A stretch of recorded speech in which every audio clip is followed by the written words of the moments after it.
Check करो।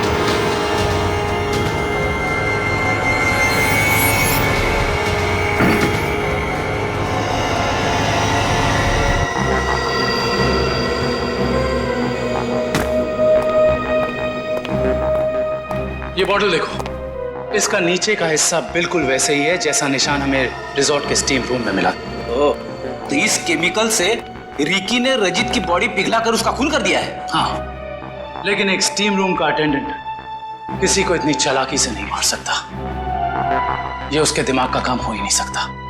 कोई है जो उससे ये करवा रहा है। कौन करवा सकता है ये सब? इसका जवाब तो रिकी देगा। हाँ, और उसके लिए रिकी का मिलना बहुत जरूरी है। चलो बाहर लोगों से पूछते हैं, शायद उसे जाते हुए किसी ने देखा। एक्सक्यूज मी, आप लोग सब यहीं आसपास रहते हैं? जी जी। ये वो रिकी रहता है यहाँ पे, आप लोग उसे जानते हैं? आज आपने उसे देखा? हाँ सर, मैंने देखा उसे। बड़ी जल्दी में लग रहा था और एक बैग भी था उसके हाथ में। अच्छा, यहाँ से किस तरफ गया था वो? सर उस तरफ। उस तरफ? हाँ सर, एक ट्रक आया और रिकी उस पे बैठ के निकल गया। थैंक यू, चलो उस डायरेक्शन में देखते हैं।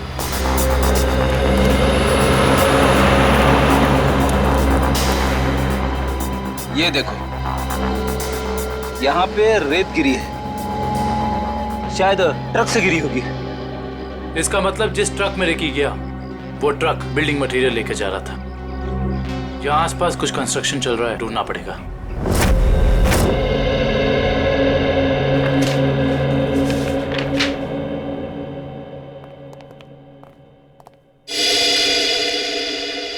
जी कहिए। सीआईडी। सीआईडी? जी, पिछले हफ्ते में जितने भी एसिडिक केमिकल्स को पेटेंट कराया गया है उन्हें रजिस्टर करवाने वालों के नाम और पते हमें चाहिए। केमिकल का कोई नाम भी तो होगा। आप वो फाइल हमें दे दीजिए, हम खुद ढूंढ देंगे। ठीक है।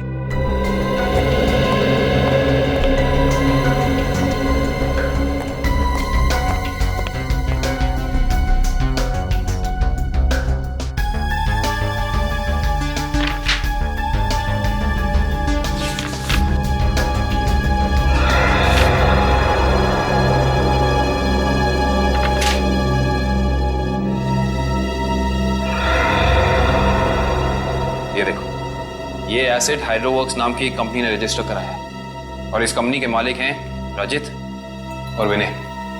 इसलिए विनय के सेल फोन पे रजित का नंबर पार्टनर के नाम से सेव था।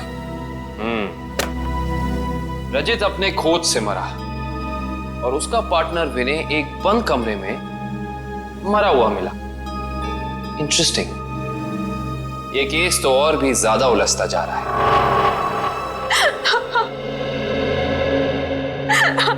नैना जी, हमें भी बहुत दुख है विनय की मौत का। हम आपका ज्यादा वक्त नहीं लेंगे। हाँ, लेकिन आपसे थोड़ी जानकारी चाहिए हमें। मुझे तो अभी भी समझ नहीं आ रहा कि विनय से किसी की क्या दुश्मनी हो सकती है। बेहद शरीफ और मिलनसार इंसान थे मेरे विनय। अच्छा, ऐसा कोई हादसा या कभी उनकी किसी के साथ कोई तू मैं हुई हो या कोई दुश्मनी, कुछ याद है आपको? दुश्मनी तो कोई नहीं थी, पर हाँ, कुछ दिनों से उन्हें कुछ धमकी भरे फोन जरूर आ रहे थे। धमकी? कौन थे ये लोग? मालूम नहीं, पर मैंने बहुत समझाया उन्हें कि उन्हें जाके पुलिस में कंप्लेन कर देनी चाहिए, पर उन्होंने मेरी एक ना सुनी। कहते रहे कि कोई मजाक कर रहा होगा। सीरियसली लिया ही नहीं इस बात को।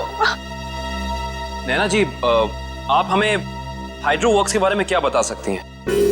हमारी इंफॉर्मेशन के हिसाब से विनय और रजीत दोनों पार्टनर्स थे और इन दोनों ने मिलकर एक बहुत ही खास केमिकल की खोज की थी। देखिए, मैं बस इतना जानती हूँ कि वो दोनों साथ में काम कर रहे थे, बस। देखिए नैना जी, उसी केमिकल का इस्तेमाल करके पहले किसी ने रजीत को और फिर विनय को मार डाला। ऐसा कैसे हो सकता है? वो केमिकल तो विनय अपने साथ लेकर जाने वाले थे, एक ब्रीफकेस में। उन्हें सेमिनार में कुछ पेपर सबमिट करने थे और वहीं उन्हें रजत से भी मिलना था। अच्छा नैना जी, क्या पहले कभी ऐसी कोई घटना हुई है जिससे हमें कोई सुराग मिल सके? ऐसा कुछ खास तो नहीं, पर हाँ, कॉलेज के दिनों में जब वो जूनियर कॉलेज में पढ़ते थे तब कुछ तो केस हुआ था जिसकी वजह से उन्हें कॉलेज से रेस्ट्रिकेट कर दिया गया था। अच्छा, वो केस क्या था, कुछ उसके बारे में पता है आपको? देखिए, मैं ज्यादा कुछ नहीं जानती, पर बस इतना पता है कि कुछ तो केस हुआ था जिसकी वजह से उन्हें रेस्ट्रिकेट कर दिया गया था बेवजह। कौन सा कॉलेज था ये? GRN college. Thank you. Vinay और रजीत के खून का इस कॉलेज की घटना से क्या संबंध है, पता करना पड़ेगा।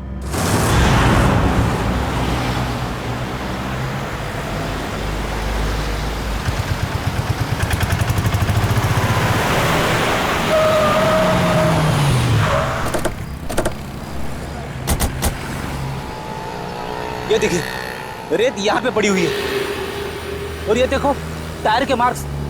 इसका मतलब ट्रक यहाँ पे आके रुक गया था, लेकिन ये कंस्ट्रक्शन का काम भी तो बंद है। यही वजह है कि अब हमें ये पूरी जगह चेक करनी होगी। आओ अंदर चलकर देखते हैं।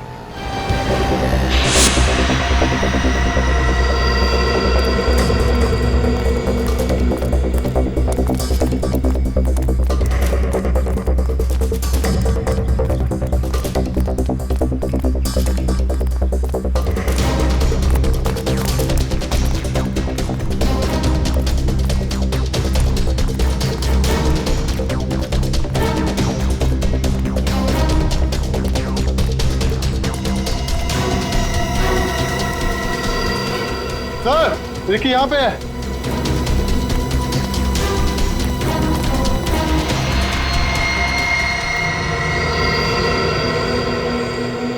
रिकी, रिकी, ये तो ठंडा पड़ गया। हाँ सर, इसकी स्किन भी कड़क हो गई है। पहले से हॉस्पिटल पहुंचाओ।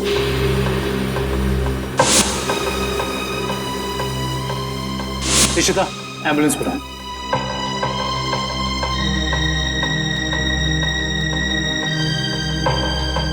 इसके शरीर पे जेल जैसा कुछ लगा हुआ है जिसकी वजह से इसका शरीर अकड़ गया होगा। और ये देखिए, आसपास के पत्थरों पे भी जेल जैसा ही है। ये देखो,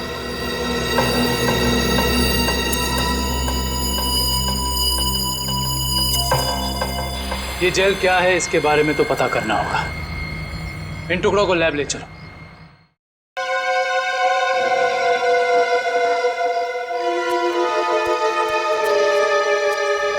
ये आदमी कर क्या रहा है अंदर? बाहर निकलने का नाम ही नहीं ले रहा। सो गया है क्या अंदर? कमाल के लोग, दूसरे के टाइम की तो कोई वैल्यू ही नहीं।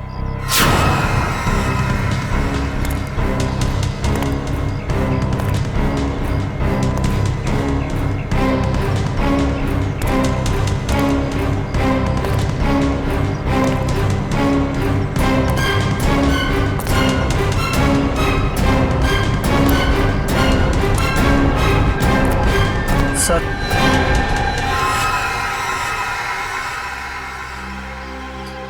इतना लेट? ये सर्विस है तुम्हारे रिजॉर्ट की? सॉरी सर, आपने कैंची मांगी थी, वो तो नहीं मिली। चाकू लेकर आया, इससे काम हो जाएगा। तो ब्लडी लाउजी पीपल, 10:30 हो गए। मीटिंग्स करनी है, अपॉइंटमेंट्स है, और अंदर ये आदमी बैठ के धरना दे रहा है। सर, आप अंदर नहीं जा सकते सर। हेलो भैया, सुन रहे हैं आप? ओ भाई साहब, जल्दी कीजिए, मुझे लेट हो रहा है। शराफत नाम की भी कोई चीज होती है, घर ही बनाकर बैठ गए हो। इग्नोर करने की भी हद होती है यार। अरे सुनाई दे रहा है कि नहीं आपको कुछ?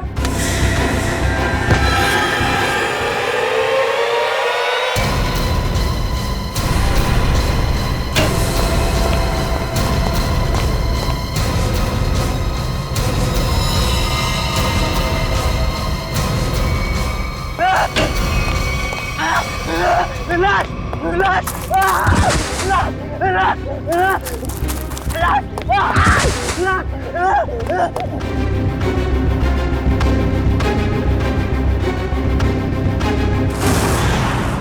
हाँ मैं पार्टी में आने की कोशिश करूंगी, कुछ प्रॉमिस नहीं कर सकती।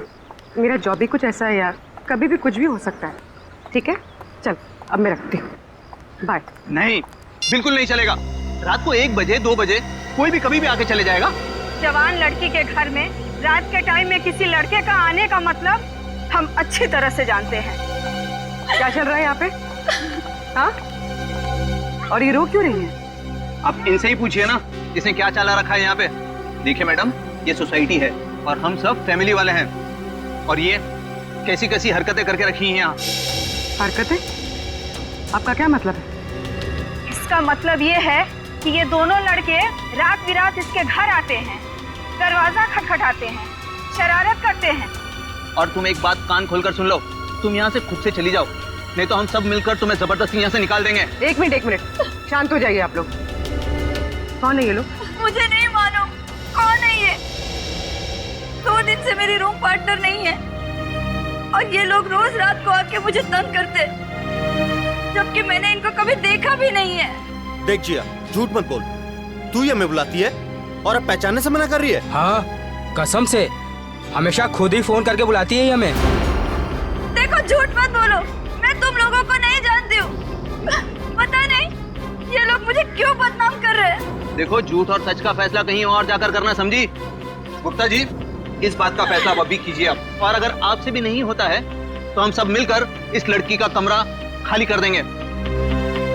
प्लीज सर, ऐसा मत कीजिए। देखो, मैं तुम्हें भाड़े पे घर देने के वक्त कहा था ना, हमारे सोसाइटी का रूल बहुत सख्त है। क्या बोला था ना? बोला। प्लीज सर, इसमें मेरा कोई कसूर नहीं। फिर भी 2 दिन में मेरी रूम पार्टनर आ जाएगी, तब मैं अपना सारा सामान यहाँ से शिफ्ट कर लूंगी। ओके, 2 दिन का टाइम देता हूँ, लेकिन 2 दिन में रूम खाली हो जाना चाहिए, समझी? तुम दोनों भागो यहाँ से। अरे चलो निकलो। ठीक है जिया, ये तूने अच्छा नहीं किया। हाँ। पहले खुद ही हमें बुलाती है और फिर इंसल्ट करती है। कमाल है यार। चल चल। जिया, रोम, अगर तुम बेकसूर हो तो सच सामने आ जाएगा। तुम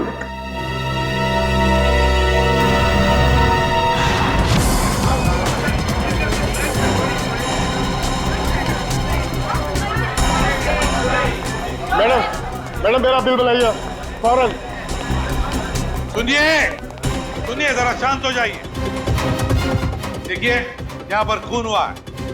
जब तक हमारा इन्वेस्टिगेशन पूरा नहीं होता, कोई ये होटल छोड़कर नहीं जाएगा। मैडम, आप भी ध्यान में रखिए, कोई भी गेस्ट नहीं जाएगा यहाँ से, समझे?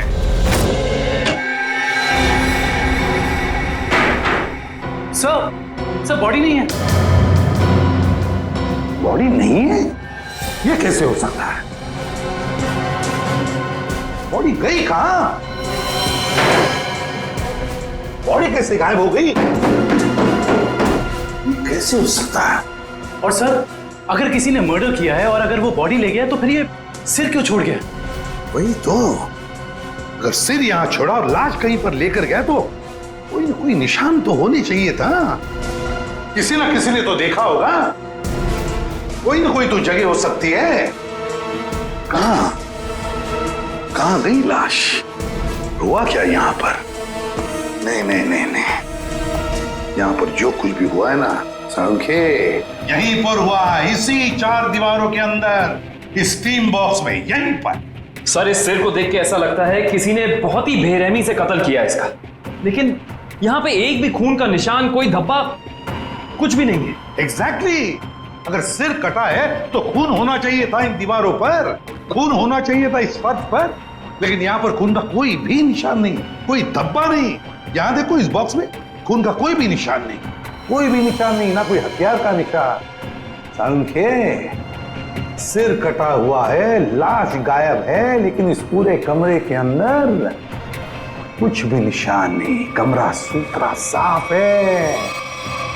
इसका मतलब कुछ ना कुछ तो गड़बड़ जरूर है, कुछ ना कुछ तो गड़बड़ जरूर है बॉस। सर, हाँ सर, जिसका खून हुआ है उसके दोस्त बाहर आए हुए हैं। ठीक है, तुम चलो, मैं आता हूँ। सोलंकी, देख ले इस कमरे का एक एक कोना कोना छान मार ले, देख ले कुछ मिलता है क्या। देखता हूँ। सर ये रहे। आप लोग रजित के दोस्त हैं? जी सर। आखिरी बार कब मिले थे रजित? सर आज सुबह ही मुलाकात हुई थी। तो क्या कुछ फर्क लगा आपको रजित के बर्ताव में?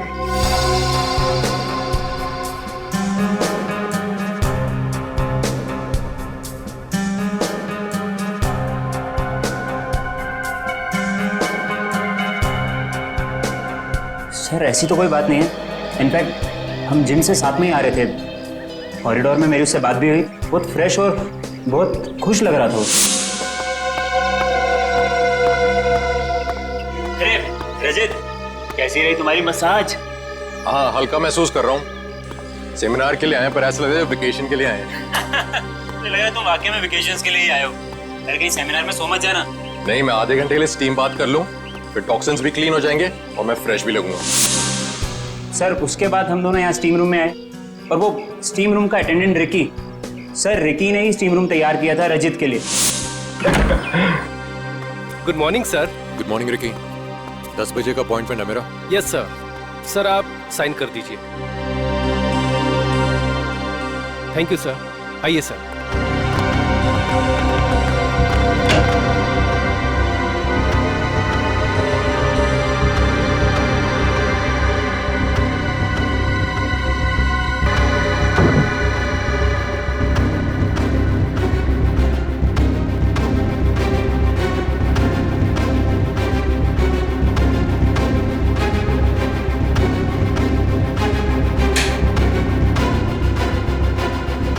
कितना टाइम लगेगा? सिर्फ 25 मिनट। चल रजित, एंजॉय कर, ब्रेकफास्ट में मिलते हैं। चल ठीक है, ओके। स्टीम रूम का अटेंडेंट रिकी। रिकी, ये स्टीम रूम का अटेंडेंट रिकी कहाँ है? जरा बुलाओ उसे।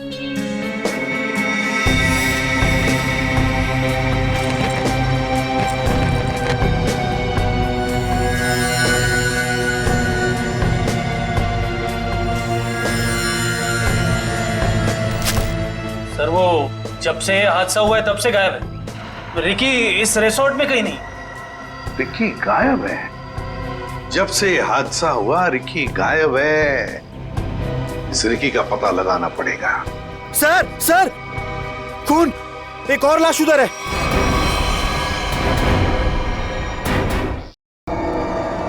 ये हो क्या रहा है आपके होटल में? हाँ, एक सिर मिला है जिसकी लाश गायब और अब ये दूसरा खून। सर मैं तो खुद परेशान हूँ, ये क्या हो रहा है मुझे समझ नहीं आ रहा सर। अब बाहर फेरिए।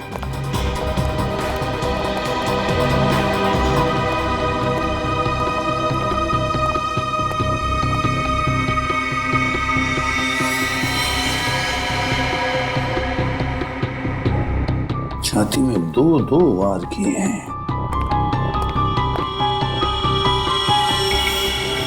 सर काफी गहरा है, पूरी ताकत से वार किया गया। हाँ,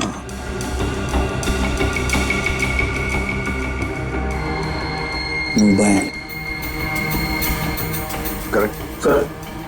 देखो फिंगरप्रिंट चेक करो इस पर। सर, हाँ, ये खाली ब्रीफकेस? स्टील की ब्रीफकेस, वो भी खाली। जरूर इसमें कुछ ऐसा सामान था जिसकी वजह से शायद इसे मारा गया। सर, ये 2 ग्लासेस। 2 ग्लासेस?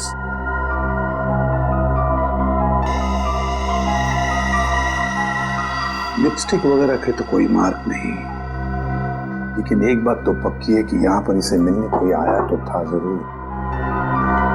कोई ऐसा आदमी जिसे शायद जानता था, जरूर जानता होगा उसे। क्या नाम क्या था इस गेस्ट का? सर विनय नाम था इनका, और यहाँ पे होने वाले सेमिनार के लिए आए थे। विनय? तो इससे मिलने अगर जो भी कोई आया होगा उसका रिकॉर्ड तो हमें रिसेप्शन से मिलेगा ही ना। जी सर।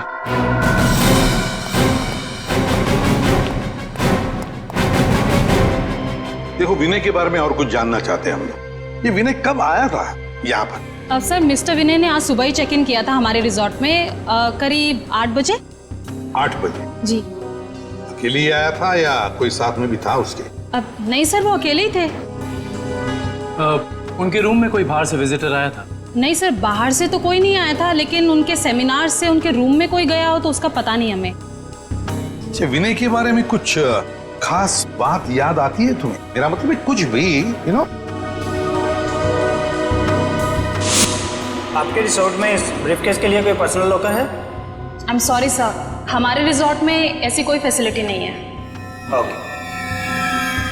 हाँ सर, उनके पास एक छोटा सा स्टील का ब्रीफकेस था जिसे वो कुछ ज्यादा ही संभाल के रख रहे थे, और उसके लिए उन्होंने पर्सनल लॉकर के बारे में भी पूछा, बट सर हमारे रिजॉर्ट में ऐसी फैसिलिटी नहीं है। स्टील का ब्रीफकेस? लगता है ये वही स्टील का ब्रीफकेस है जो हमें उसके बेड पर से मिला है। जरूर उसके अंदर कोई कीमती, कोई इंपॉर्टेंट सामान होगा। सर, ऐसा भी तो हो सकता है कि इस विनय की मौत का यही कारण हो। हाँ सर, विनय के रूम में कोई होटल के बाहर से नहीं, होटल के अंदर से आया था और दोनों साथ में ही बैठे थे। सर। हाँ करण। सर, इस फोन पर जो फिंगरप्रिंट थे उसे उठा लिया सर। Very good. देखते हैं आखिरी फोन किसका था। पार्टनर, जरूर किसी पार्टनर ने फोन किया था विनय को। पता लगाना पड़ेगा है कौन ये पार्टनर।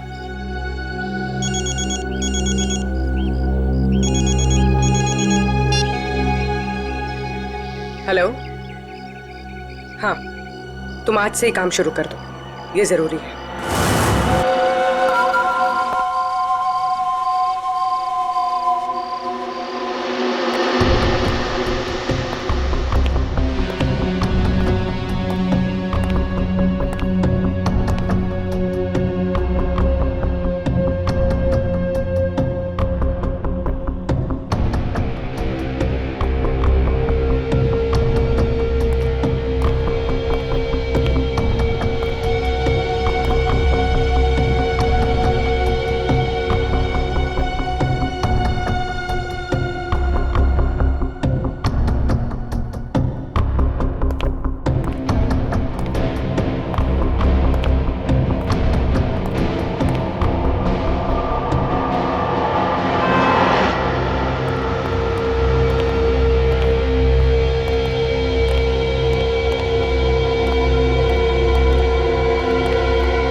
जिया,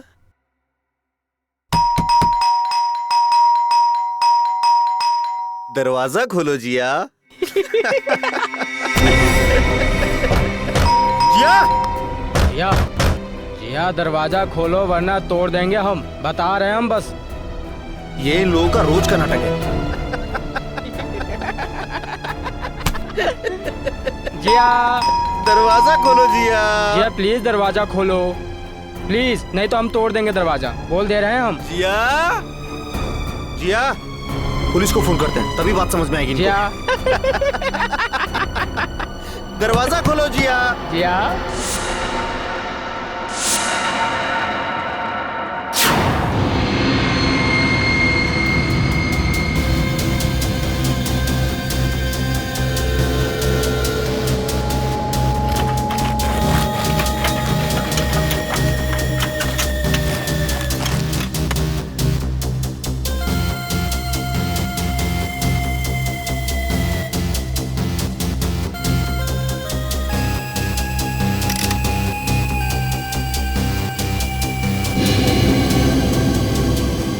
सर।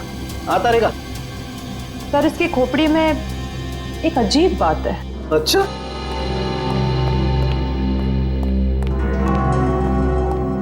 क्या अजीब बात है? सर, इसकी गर्दन पे ना तो किसी चीज से काटने का निशान है और ना ही तोड़ने का। लेकिन कोई ना कोई निशान तो जरूर होना चाहिए। हाँ, कोई निशान तो होना ही चाहिए। अगर हथियार का नहीं है तो किसी और चीज का निशान होना चाहिए जिससे मारा गया। और इसकी खोपड़ी का अंदर का हिस्सा बिल्कुल खाली है।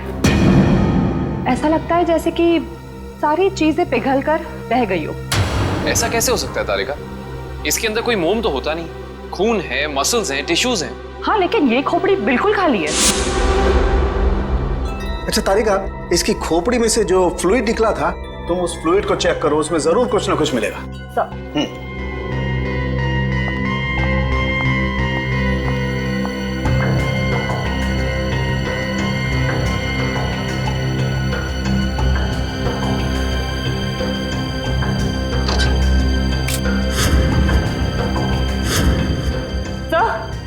ये देखिए,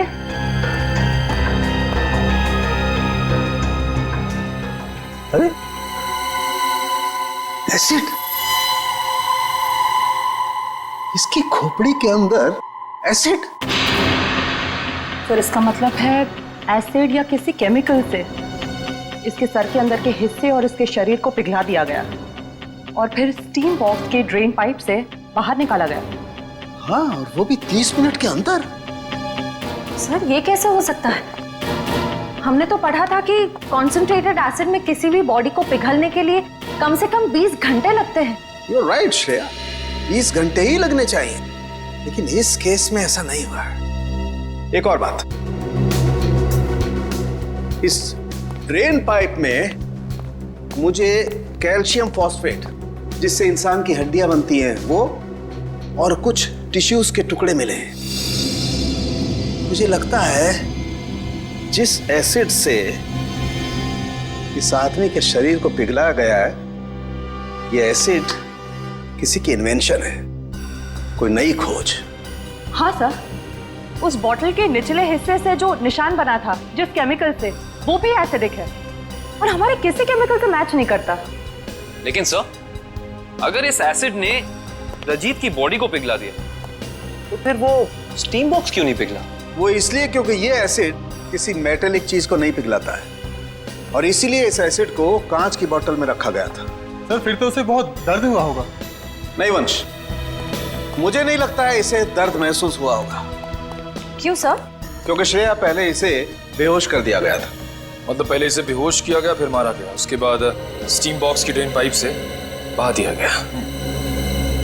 बहुत ही डरावना और भयानक तरीका है किसी की जान लेने का। हाँ, और बहुत ही अजीब भी। सब कैसे किया गया होगा, ये कौन सा एसिड है, ये सब पता लगाने के लिए मुझे थोड़ा वक्त लगेगा। लेकिन सर, अगर ये किसी का आविष्कार है, नई खोज है, तो जाहिर सी बात है उसने उसके पेटेंट को रजिस्टर करवाया होगा। बिल्कुल करवाया होगा। इंटरेस्टिंग। इसका मतलब जिसने भी पेटेंट रजिस्टर करवाया है, उसकी सारी इंफॉर्मेशन हमें गवर्नमेंट ऑफिस से मिल सकती है। हेलो, क्या? रजीत का?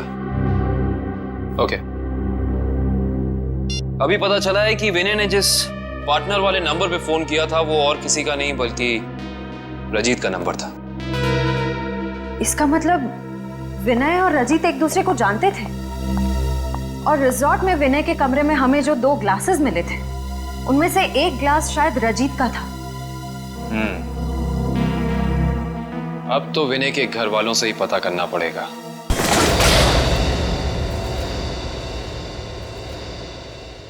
चेक करो।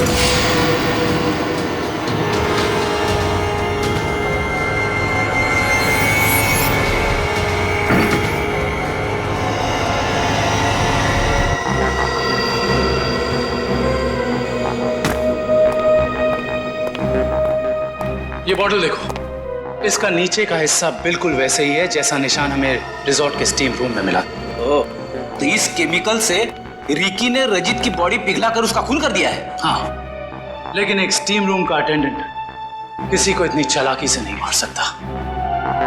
ये उसके दिमाग का काम हो ही नहीं सकता। कोई है जो उससे ये करवा रहा है। कौन करवा सकता है ये सब? इसका जवाब तो रिकी देगा। हाँ, और उसके लिए रिकी का मिलना बहुत जरूरी है। चलो बाहर लोगों से पूछते हैं, शायद उसे जाते हुए किसी ने देखा। एक्सक्यूज मी, आप लोग सब यहीं आसपास रहते हैं? जी जी। ये वो रिकी रहता है यहाँ पे, आप लोग उसे जानते हैं? आज आपने उसे देखा? हाँ सर, मैंने देखा उसे। बड़ी जल्दी में लग रहा था और एक बैग भी था उसके हाथ में। अच्छा, यहाँ से किस तरफ गया था वो? सर उस तरफ। उस तरफ? हाँ सर, एक ट्रक आया और रिकी उस पर बैठ के निकल गया। थैंक यू, चलो उस डायरेक्शन में देखते हैं।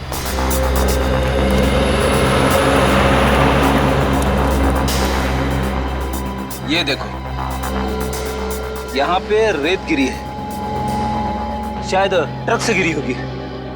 इसका मतलब जिस ट्रक में रिकी गया वो ट्रक बिल्डिंग मटेरियल लेके जा रहा था। यहाँ आसपास कुछ कंस्ट्रक्शन चल रहा है, ढूंढना पड़ेगा।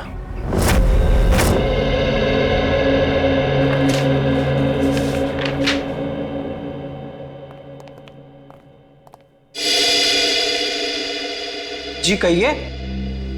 सीआईडी। सीआईडी? जी, पिछले हफ्ते में जितने भी एसिडिक केमिकल्स को पेटेंट कराया गया है उन्हें रजिस्टर करवाने वालों के नाम और पते हमें चाहिए। केमिकल का कोई नाम भी तो होगा। आप वो फाइल हमें दे दीजिए, हम खुद ढूंढ देंगे। ठीक है।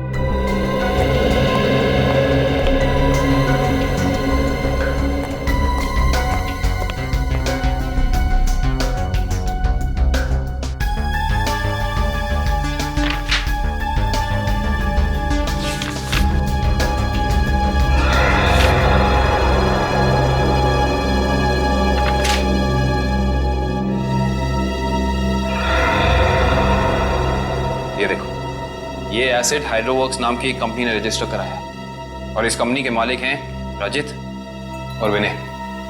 इसलिए विनय के सेल फोन पे रजित का नंबर पार्टनर के नाम से सेव था। रजित अपने खोज से मरा और उसका पार्टनर विनय एक बंद कमरे में मरा हुआ मिला। इंटरेस्टिंग। ये केस तो और भी ज्यादा उलझता जा रहा है।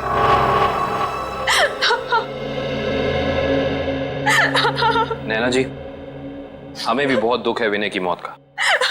हम आपका ज्यादा वक्त नहीं लेंगे। हाँ, लेकिन आपसे थोड़ी जानकारी चाहिए हमें। मुझे तो अभी भी समझ नहीं आ रहा कि विनय से किसी की क्या दुश्मनी हो सकती है। बेहद शरीफ और मिलनसार इंसान थे मेरे विनय। अच्छा, ऐसा कोई हादसा या कभी उनकी किसी के साथ कोई तू मैं हुई हो या कोई दुश्मनी, कुछ याद है आपको? दुश्मनी तो कोई नहीं थी, पर हाँ, कुछ दिनों से उन्हें कुछ धमकी भरे फोन जरूर आ रहे थे। धमकी? कौन थे ये लोग? मालूम नहीं, पर मैंने बहुत समझाया उन्हें कि उन्हें जाके पुलिस में कंप्लेन कर देनी चाहिए, पर उन्होंने मेरी एक ना सुनी। कहते रहे कि कोई मजाक कर रहा होगा। सीरियसली लिया ही नहीं इस बात को। नैना जी, आप हमें हाइड्रोवर्क्स के बारे में क्या बता सकती हैं? हमारी इंफॉर्मेशन के हिसाब से विनय और रजीत दोनों पार्टनर्स थे और इन दोनों ने मिलकर एक बहुत ही खास केमिकल की खोज की थी। देखिए, मैं बस इतना जानती हूँ कि वो दोनों साथ में काम कर रहे थे, बस। देखिए नैना जी, उसी केमिकल का इस्तेमाल करके पहले किसी ने रजीत को और फिर विनय को मार डाला। ऐसा कैसे हो सकता है? वो केमिकल तो विनय अपने साथ लेकर जाने वाले थे, एक ब्रीफकेस में। उन्हें सेमिनार में कुछ पेपर सबमिट करने थे और वहीं उन्हें रजित से भी मिलना था। अच्छा नैना जी, क्या पहले कभी ऐसी कोई घटना हुई है जिससे हमें कोई सुराग मिल सके? ऐसा कुछ खास तो नहीं, पर हाँ, कॉलेज के दिनों में जब वो जूनियर कॉलेज में पढ़ते थे तब कुछ तो केस हुआ था जिसकी वजह से उन्हें कॉलेज से रेस्ट्रिकेट कर दिया गया था। अच्छा, वो केस क्या था, कुछ उसके बारे में पता है आपको? देखिए, मैं ज्यादा कुछ नहीं जानती, पर बस इतना पता है कि कुछ तो केस हुआ था जिसकी वजह से उन्हें रेस्ट्रिकेट कर दिया गया था बेवजह। कौन सा कॉलेज था ये? GRN college. Thank you. Vinay और रजीत के खून का इस कॉलेज की घटना से क्या संबंध है, पता करना पड़ेगा।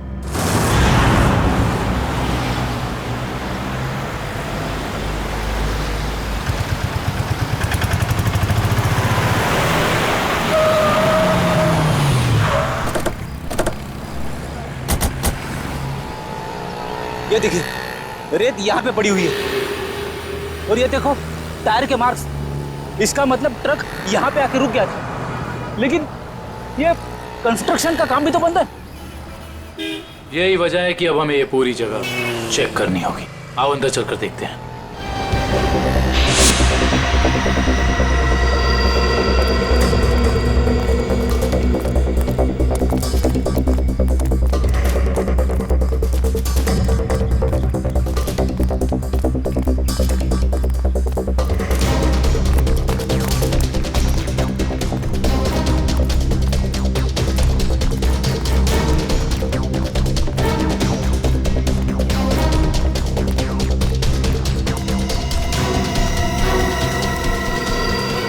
सर, रिकी यहाँ पे है।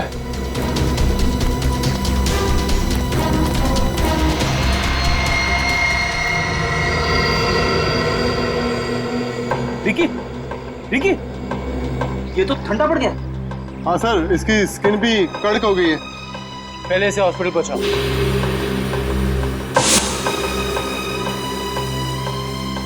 इशिता, एम्बुलेंस बुलाओ।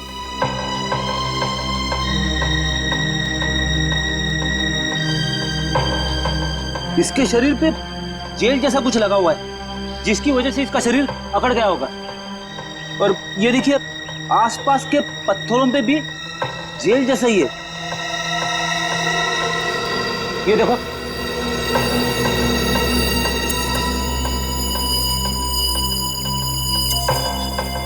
ये जेल क्या है इसके बारे में तो पता करना होगा।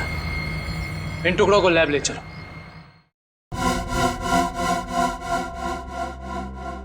जिस तरीके का केमिकल हमें क्राइम स्पॉट पे मिला है, उसी तरह का केमिकल मैंने बनाया है और ये केमिकल मैं इस बॉक्स में डालता हूं। अरे का बॉडी टेम्परेचर मिला? नॉर्मल है सर। गुड। इस स्टीम बॉक्स में जो बॉडी है, ये लगभग इंसान की बॉडी की जैसे ही है। आपका कहने का मतलब है क्लोन की तरह? ऐसा ही समझ लो। अब इस मशीन में हमने जो केमिकल डाला है, उसकी स्टीम हम इस स्टीम बॉक्स में पास करते हैं। लगभग 30 मिनट तक हम स्टीम पास करते हैं। उसके बाद देखते हैं क्या होता है।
गजब हो गया सर, 30 मिनट में पूरी बॉडी डिसॉल्व हो गई।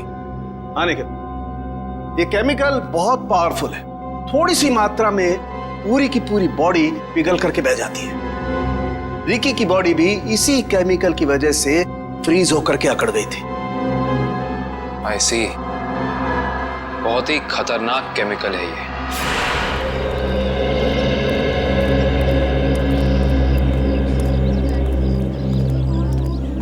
एक्सक्यूज मी, हम लोग सीआईडी से।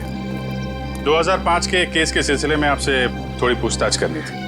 2005 ये तो बहुत पुराना केस है, लगभग 9 साल पुराना। आप रमेश जी से पूछिए, वो यहाँ के सीनियर हैं। Thank you. रमेश जी, हम लोग सीआईडी से 2005 में एक घटना हुई थी जिसमें रजित और विनय का नाम आया था। रजित और विनय?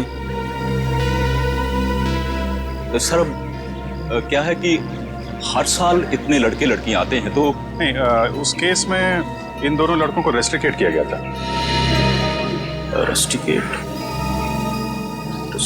अरे हाँ, याद आया, उस साल कॉलेज के एक स्टूडेंट की मौत हो गई थी और इन दोनों लड़कों का नाम भी उस केस से जुड़ गया था।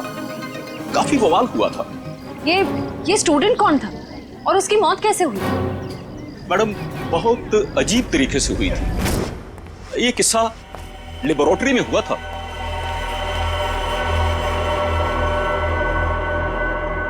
इतनी देर तक कौन काम कर रहा है? कौन काम कर रहा है?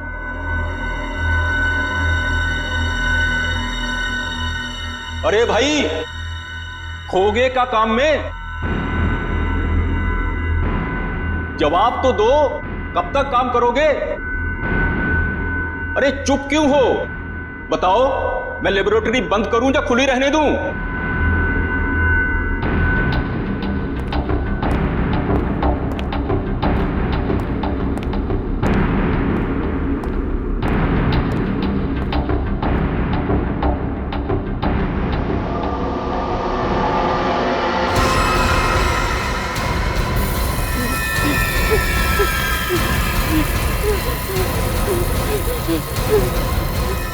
विनय, विनय,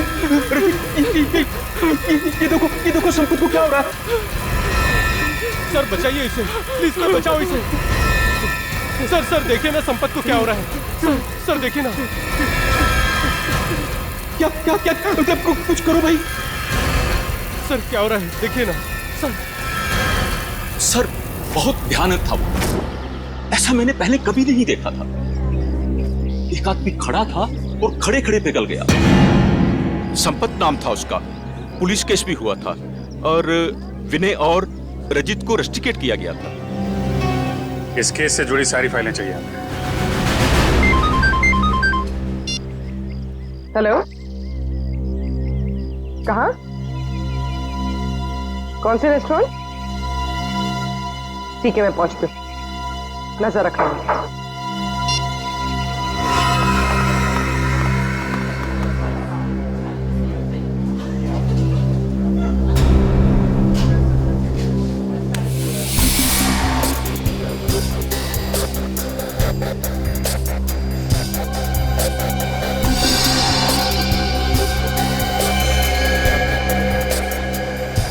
मजा तो आता है यार।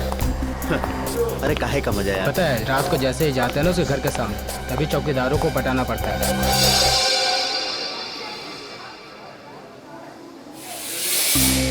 मैडम, आप यहाँ कैसे? तुम लोग क्या समझते हो? तुम लोग कुछ भी करते रहोगे और तुम्हारा कोई कुछ नहीं बिगाड़ सकता। मैडम, हमने क्या किया? एक लड़की का जीना हराम कर रहे हो और पूछ रहे हो क्या किया है? टेढ़ी बात करोगे ना तो सीधा करना हमें आता है। क्यों कर रहे हो ये सब? मैम, हम खुद नहीं गए उसके घर, वो खुद ही हमें बुलाती थी। हम पहले भी बता चुके हैं मैम आपको। और मैडम, आपको जानना ही है तो आप जिया से बात करो ना, वो क्यों बुलाती है हमें? वो झूठ नहीं बोलती है सर, हम सच बोल रहे हैं सर, हमारा यकीन कीजिए प्लीज। हाँ जानता हूँ, राजा हरिश्चंद्र के चेले हो ना तुम लोग।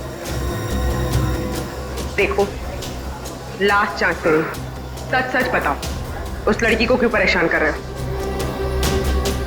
और अगर सीआईडी का तरीका अपनाओगे ना तो तोते की तरह बोलना शुरू कर दोगे।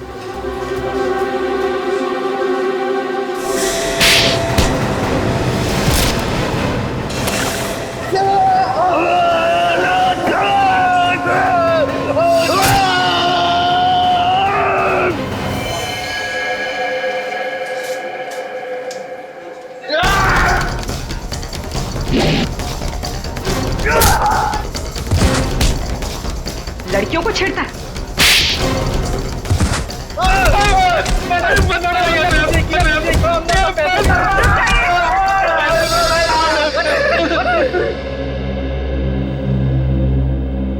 किसके कहने पे किया ये सब? इस लैब में 2005 में और बेस्ट इन्वेंशन करने वाले को स्कॉलरशिप मिल रही थी। ये तो स्टूडेंट पिघल के मर गया था संपत। इसने एक स्पेशल एनेस्थीसिया बनाया था बेहोश करने की दवा, जो किसी भी मसल को 5 मिनट के लिए फ्रीज कर सकती थी। और ये रजित और विनय, इन्होंने एक ऐसा केमिकल बनाया था जो किसी भी चीज को 30 मिनट के अंदर पिघला सकती थी। सर ये देखिए।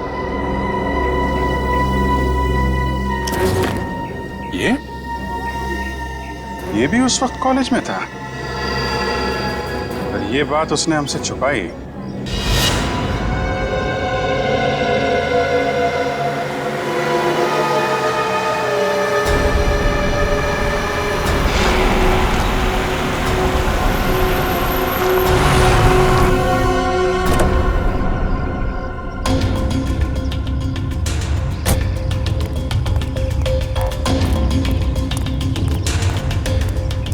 पैसे लिए? हाँ, ये देखो।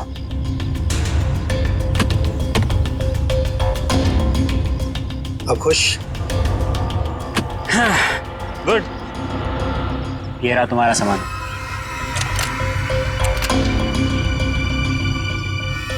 तो ये है दुनिया का सबसे बड़ा आविष्कार, जो अब मेरा होगा।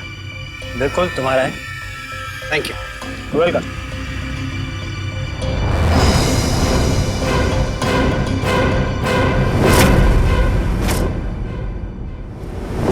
ये चुप चुप के क्या कर रहे हो? हैं? क्या कर रहे हो चुप चुप के? आगे मत बढ़ना, वरना ये बोतल इसी के साथ मैं फोड़ दूंगा। मत बढ़ना आगे, कह रहा हूँ आगे मत बढ़ना, नहीं तो ये मारा जाएगा। तुम यहाँ से जा नहीं सकते हो, छोड़ो उसे।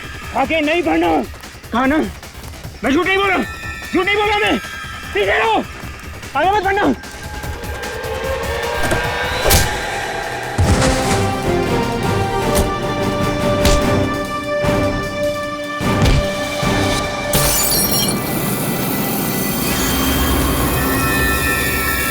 क्रिश्चियन, हॉस्पिटल लेकर आओ जल्दी।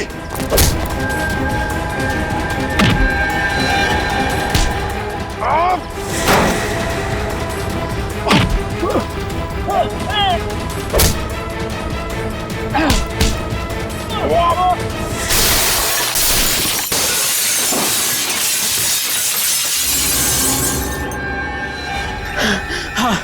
मैं नहीं मारा उसे। मैंने और रजित के केमिकल का इस्तेमाल करके मैंने संपत को लैब में मार डाला। रेतेन, तुम यहाँ क्या कर रहे हो? और संपत के बनाए हुए केमिकल पर अपना नाम डालकर मैंने उसे भेज दिया। क्यों किया तुमने ऐसा? मुझे पैसों की जरूरत थी। मेरे खर्चे पूरे नहीं पड़ रहे थे। और जब मुझे पता चला कि संपत ने एक ऐसे केमिकल का आविष्कार किया जिससे बॉडी फ्रीज हो जाती, उसकी इंटरनेशनल मार्केट बहुत ज्यादा थी, उससे वो केमिकल हासिल करने के लिए मैंने उसे भी मारा। रजित और विनय को उन्हीं के खोजे हुए केमिकल से मार दिया, और केमिकल बेच के पैसा कमाना चाहते थे, क्यों? हाँ। और इसमें वो स्टीम रूम का अटेंडेंट रिकी, उसने तुम्हारी मदद की थी। हाँ, लेकिन मैंने उसे पैसे दिए थे। इस बॉटल का सारा केमिकल टीम बॉक्स में डाल देना। जैसे ही काम खत्म हो जाए, इस बॉटल को गायब कर देना। चलो। हाँ, समझ गया। चलो निकलो। मैंने पहले विनय को मारा।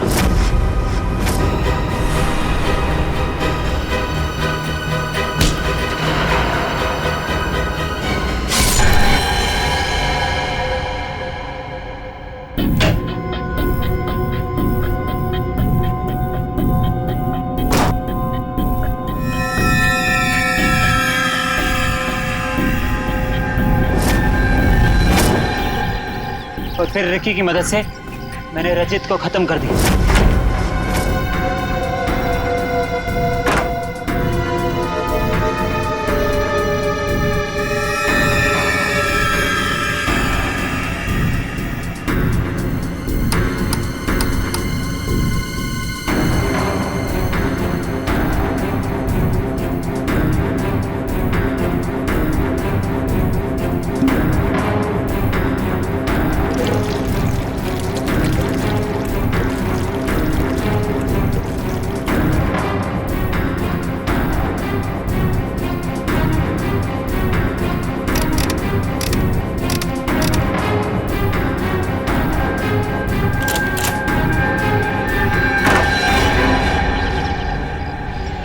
रिकी तो तुम्हारा साथी है ना, फिर उसे मारने की कोशिश क्यों की तुमने? रिकी मुझे ब्लैकमेल कर रहा था। मैं सोच रहा हूँ कि जुबान भी कितनी कीमती चीज है, अगर फिसल जाए तो करोड़ों का नुकसान करा दे, इज्जत गवा दे, फांसी चढ़वा दे। मतलब? वो केमिकल की बोतल मेरे सीने में 2 मर्डर्स के राज, बहुत ज्यादा है। जुबान जेल नहीं पाएगी, वजन तो करना ही पड़ेगा। लो पैसे पकड़ो और अपना मुंह बंद रखो, समझे? उसी केमिकल से मुझे डरा रहा था। क्या करता? जरूरत थी और मजबूरी। Shut up! समाज की भलाई के लिए की गई खोज का गलत इस्तेमाल किया है तुमने। 3 खून किए हैं। तुम जैसे लोगों के लिए कानून ने भी एक खोज की है, फांसी। आप लोगों को जरा सा भी एहसास नहीं हुआ कि आप लोग सब मिलकर एक अकेली लड़की के साथ इतनी नाइंसाफी कर रहे थे?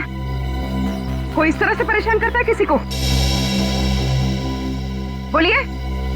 सॉरी मैडम, ये रमेश जी को अपना फ्लैट बेचना था और उन्हें अच्छा बायर भी मिल गया था, इसीलिए सब। और मैडम, जिया घर खाली करना भी नहीं चाह रही थी और उसके लीज एग्रीमेंट को खत्म होने में अभी टाइम था। मैडम, ये रमेश जी ने एक दिन आकर हमें अपनी तकलीफ बताई और हमसे हेल्प मांगी। तो आप लोग ने मिलकर ये ड्रामा किया, एक लड़की के कैरेक्टर पर कीचड़ उछाला। आप लोग ऐसा कर कैसे सकते? और रमेश जी, आप पैसों के लालच में इंसानियत भूल गए। सॉरी मैडम, मुझसे गलती हो गई, अब ऐसा नहीं होगा। जिया अब यहीं रहेगी, इसी फ्लैट में। जिया, मुझे माफ कर दो, I am really sorry. Please sir, sorry बोल के मुझे शर्मिंदा मत कीजिए। थैंक यू मैम, आपने मेरी बहुत हेल्प की, वरना मैं अपने पेरेंट्स के पास वापस चली जाती। देखो जी, कभी घबराना नहीं, अपने हक और अपने सम्मान के लिए हमेशा लड़ना, समझे? Best of luck. Thank you ma'am.